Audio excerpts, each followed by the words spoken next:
everybody, and welcome to another episode of Everything Horrorble. Tonight, I'm going to be reviewing... Who could that be this time of night? I don't know.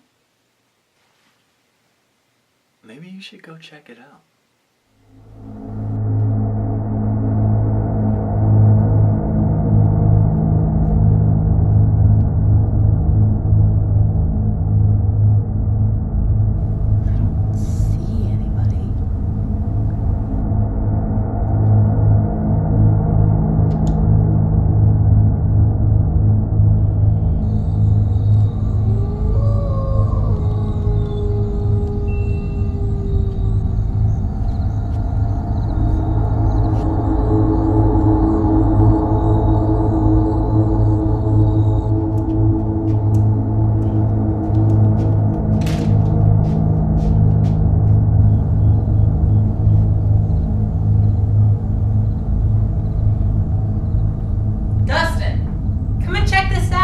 See what we got.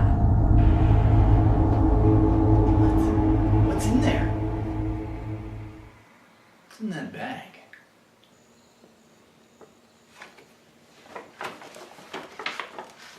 It's a DVD.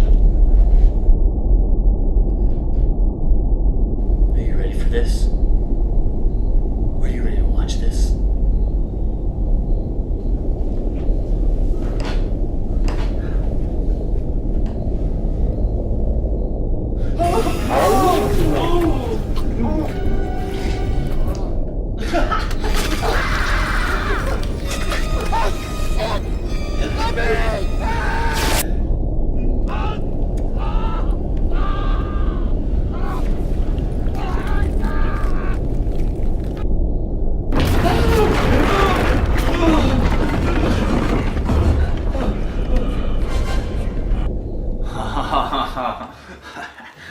Yeah! Oh man! Oh man! That was the best movie ever. I mean, that was the best scary movie I've ever seen. Totally. I gotta review it. No! You don't review movies you like! I gotta review this one.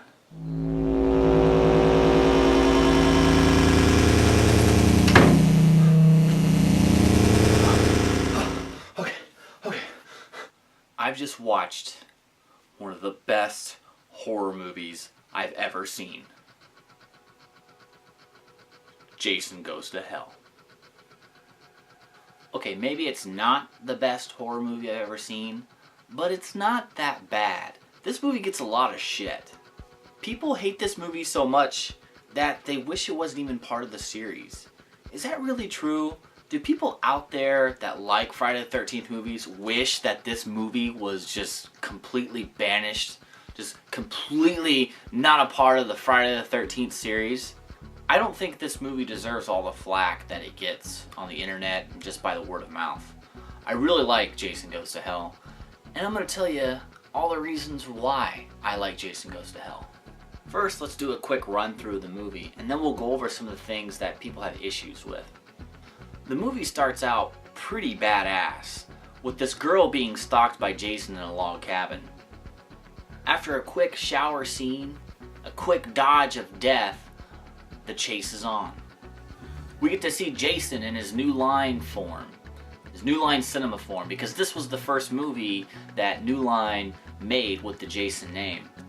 Jason eventually catches up to the girl, and we see a bunch of lights come on, and the FBI are after him.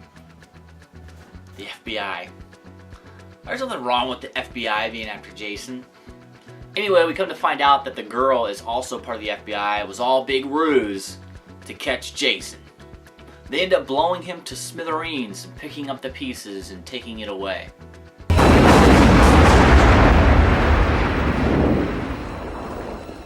The movie then sets the scene up in a coroner's office, which, if you're a fan of Friday the 13th movies, we all know what happens in the coroner's office in the final chapter. Yeah, pretty badass. Some would disagree with me on what happens in this coroner's office. The guy that seems to be picking through Jason's parts becomes hypnotized by the beating of Jason's heart and decides, well, he's pretty hungry, so he better eat it. So many people have a problem with this scene. I know a lot of you personally out there who have trouble with this scene. So he consumes the heart and becomes Jason. Okay, now imagine Jason being able to walk out in public where everybody can see him and he looks just like everybody else. And he just continues his reign of terror. He's not in a camp. He's not hiding behind a tree. He's not lurking behind a tent. He's out in the open. And if you mess with him, he's gonna kill you. Actually, if you don't mess with him, he's gonna kill you.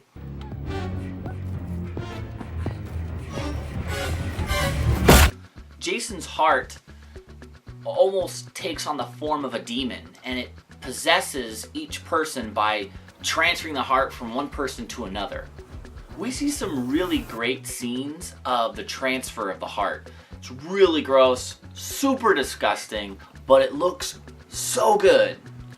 The kills in this movie are awesome. Just watch the movie for the kills. But then you could say, oh, I want to watch a Jason movie.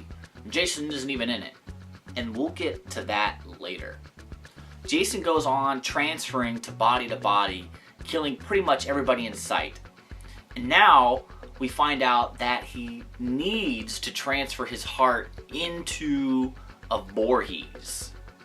Once he does that, he can become his true Jason form. But yeah, back to the kills. We get to see some badass kills. There's one that's my favorite that unfortunately I can't show you because it contains nudity. But let me just explain it to you. Jason goes and kills two campers in the woods while they're doing it. Nothing new, but it's how he does it. He takes a signpost, a blade, I'm not even sure what this thing is, but as they're doing it, he takes the signpost, he stabs the girl right through the chest, and then brings it up and splits her in half. She's totally naked. I can't show you that. I'm sorry. You should just watch the movie. It's awesome. So basically, Jason's trying to get to one of the Voorheeses that's in town. They're introducing family into this movie, which they haven't done since the first Friday the 13th movie, which is pretty cool. The leading lady, as I like to call her, has a newborn baby. That's pretty much Jason's goal.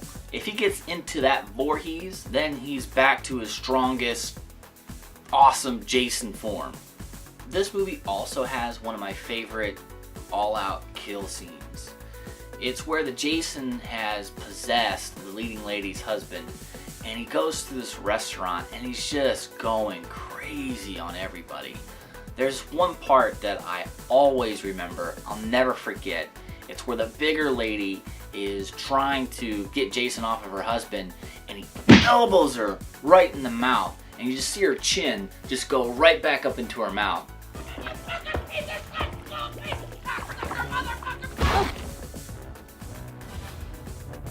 I saw that and I went freaking crazy. The movie ends up at Jason's house, which is pretty cool. I don't think we ever saw Jason's house, really. The last people that are alive that are important to the story are at the house, and one of them's Jason, and nobody knows who it is. I thought it was a pretty neat concept. I know a lot of people hate it, but it's kind of like at the end of a movie, like Scream, where they're, who done it? Who is it? We find out one of the cops is Jason, and his head splits open, and the demon heart comes out. The demon heart actually goes down into the basement and crawls up the mother of the leading lady, who's also a Voorhees, crawls right up her vagina. And what does that do?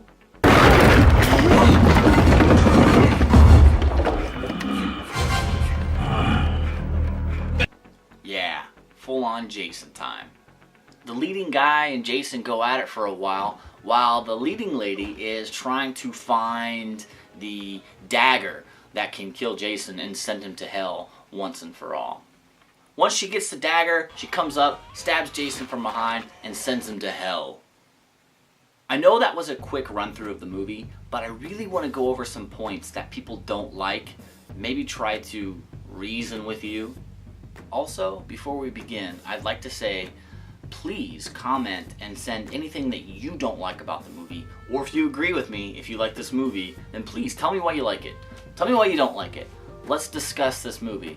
I don't have a lot of things to go over, but I'm going to do my best to try to talk about and reason why the things are happening in this movie. Now, as you can see, I have the unrated and rated versions. I've seen both. I think there's only about an extra 4 minutes of footage, maybe if that. I think there's even like a TV version where it's really super tame, where they cut out almost all the kills. But obviously I'm going to be talking about the unrated version. Now, first off, the heart-eating scene. There's a lot of people who have an issue with this. Some people think that, oh, the doctor was just hungry and he just wanted to eat it. And he was hungry. I personally, the very first time I saw it, which was a long time ago, and even still today, I see it as the doctor, the coroner, being possessed by the beating heart. That's how I've always seen it. It's just, you know, like he's being hypnotized by it. It's almost like if Jason is speaking to him through the beats of his heart. And another big issue that people have with this movie is they feel like there's not enough Jason. That he just pops up at the end and he's barely there. Really think about that though. He pops up at the end and he's barely there.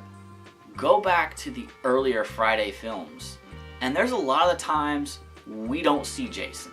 We see his arm, we see his machete. We might not see him, the whole character, with the mask until maybe the last 15 minutes, 10 minutes of the movie.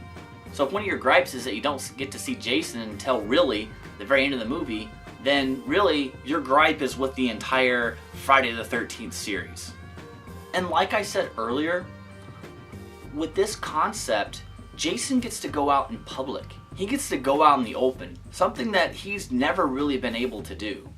Yeah, he's went outside in Jason Takes Manhattan, but he really didn't go on a killing spree like he did in this movie.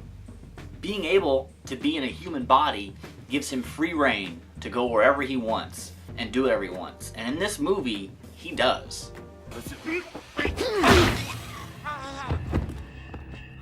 It's not like the characters that are playing Jason are doing a bad job. They're pretty much just playing a zombie.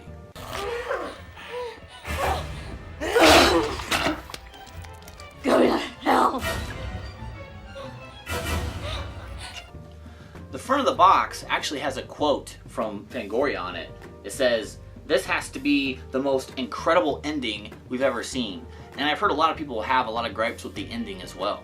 The whole issue with the dagger and you know, the big hands coming out from the ground and pulling him down into hell.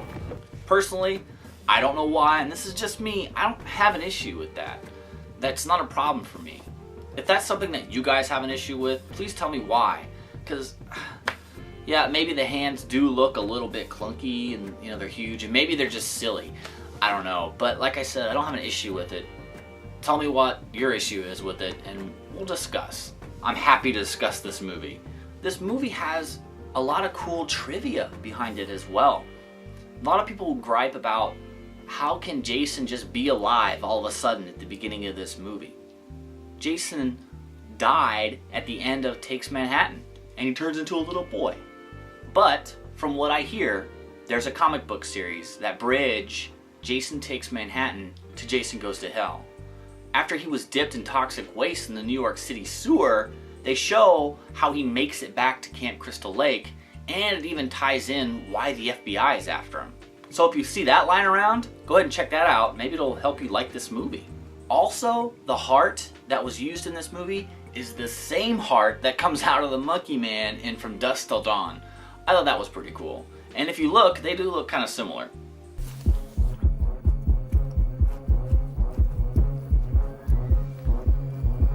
The jungle gym in front of the Voorhees house was actually used in The Birds.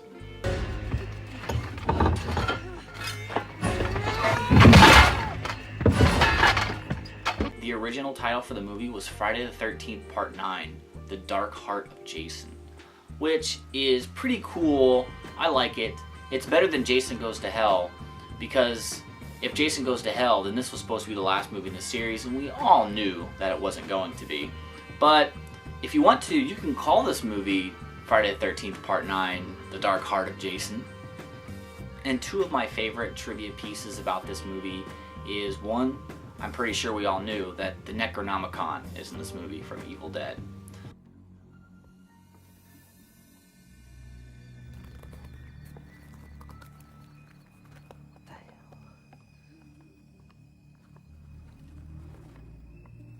And also, the crate in the basement is the crate from Creepshow, which is one of my all-time favorite movies.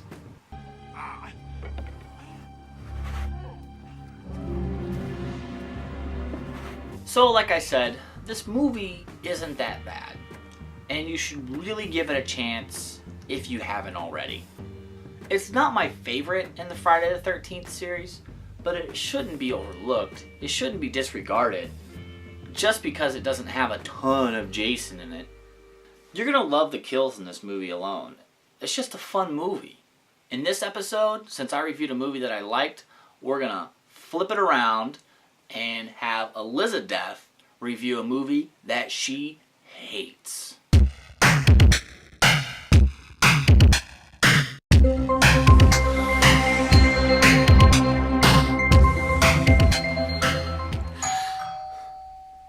You go check it out. Okay.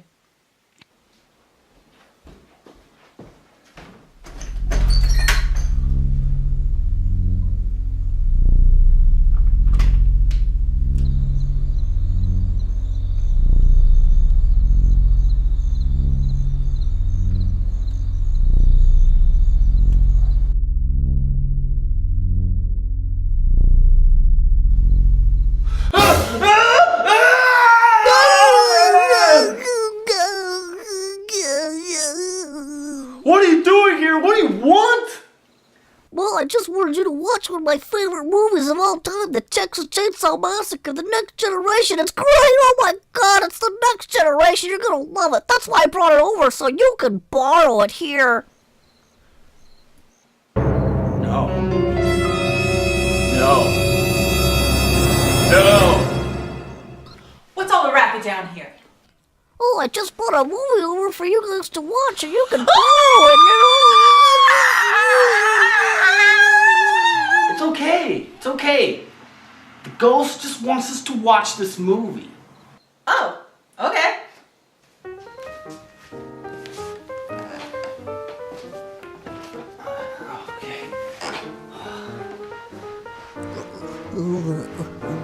Okay, let me get a good spot here.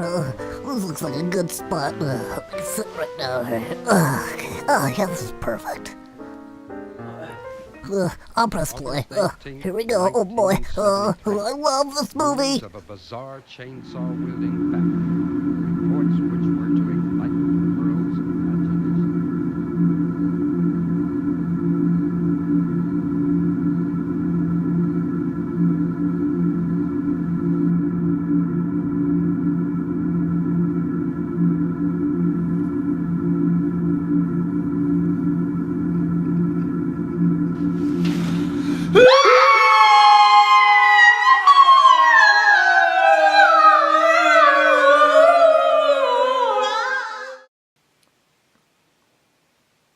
What the what was that? Never have I been so confused about a movie in my entire life. Let's start from the beginning. Normal, everyday horror film, right? Kids going to prom. But then we get scenes like this gem. She's doing it again.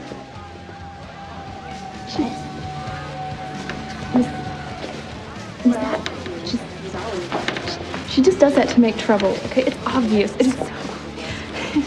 What are you talking about? And you're so confused, you miss what's going on in the next 5 minutes. Not that it really matters anyway. Where the hell are we? Oh, great. We're lost. I mean, I know I live in a small town. So how do you get lost in your own neighborhood? What if we got into a wreck and we crashed into a car in front of us and we all died? They could write a song about it. Between Heather's terrible Valley Girl talk about death and her awful sense of feminism, I immediately want her to die. But no, I have to endure 30 more minutes of her vomit? I'm just like my mother. She can't stand my father. But she stays with him because she wants a certain kind of life. I don't care what anybody thinks. That's still the best way to get it. Heather, it's 1996. Third wave feminism has just begun, and here you are talking about how you are your mom and you're staying in this shitty relationship just to get ahead. You're in high school. What are you doing? None of that matters. Tell you what it is. I'm a bitch. Yes, Heather. It's because high school is the most important time of your life. Let's not forget the other character that's alive in this film for way too long. Has anybody seen Barry? Look, my father's a doctor, okay? I think I know what I'm talking about. So My father's a lawyer. I know what I'm talking about, okay? I'm dead. Somebody kill me, please. Maybe they kept these characters around too long to get you to interact with the film. I mean, I know I was yelling at the screen, please, Leatherface, kill them already! But wait, Leatherface doesn't kill anyone at all.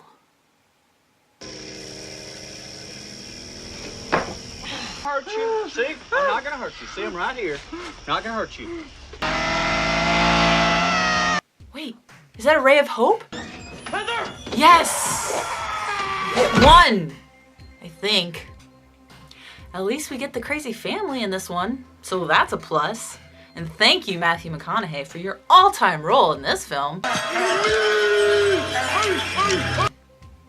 Although, even your okay performance couldn't save this car crash that I just couldn't look away from. So many continuity errors in this movie, and scenes just put in to make it full length, my head was spinning. Why is Barry and Heather talking about Renee Zellweger's character being naked? Oh yeah, Renee Zellweger is in this film, if you didn't know. She's like the mousy never talks character, so she doesn't really matter. Why does that guy, who I can only assume is related to the crazies, need to unbutton his button-down shirt to reveal his beautiful third nipple that is pierced and his Aztec-scarred belly while licking Renee? Why does Matthew McConaughey's robot leg need remote controls?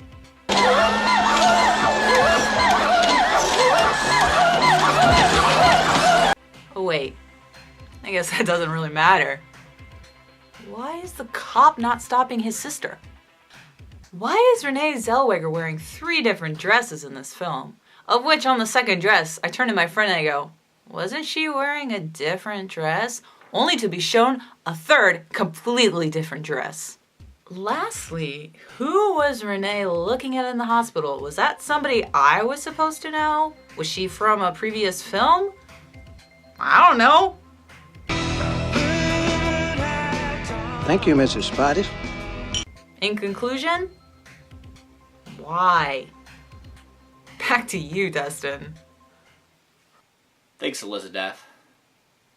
That movie's awful. Before we go, I would like to announce that I am officially a member of the Attack of the Killer Podcast crew. You can go to attackofthekillerpodcast.com to check out all of the latest episodes.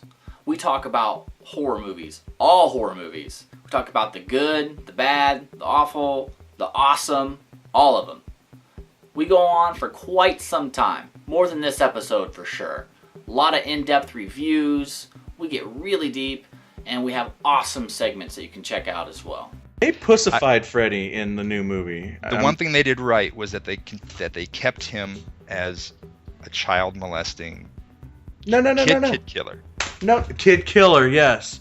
It is never referenced in any of the other Nightmare on Elm Streets that he molested children. Never referenced. He was always referenced as a child killer. Who took kids to a warehouse alone and then did stuff with them. But my point is it's very, very vague on what Robert Englund Freddy did. True. This Freddy, they felt the need to explain. Again, it goes back to the more you know, the less scary it is. You know, and like whenever we saw, I don't care if I have to reference the first episode of Freddy's Nightmares, but I will. But anytime they ever reference Robert Englund Freddy being burned alive, he didn't care. When they would show shots of him being burned alive or whatever, he was just as sinister. He's like, but fuck this. then what did they do in the remake? He went running and crying like a whiny little bitch. Also, I would like to say to check us out on Facebook and be sure to check us out on YouTube /Everything Horrible. And one more announcement before I go. This is the 1-year episode of Everything Horrible. I've officially been on for a year. So all of you followers, all of you subscribers, thank you so much for watching the show. So again, thank you and happy Halloween, everybody.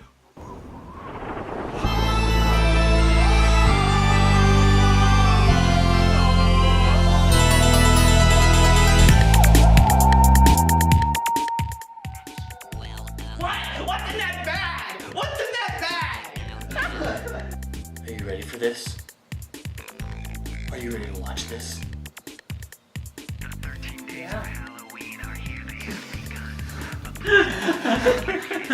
Different dress. And on the third one.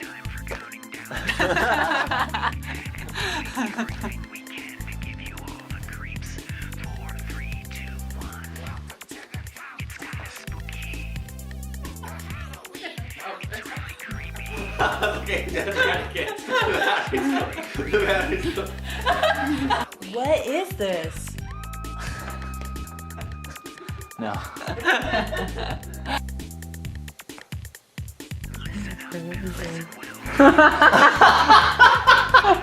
Sorry, Terry. Oh, man!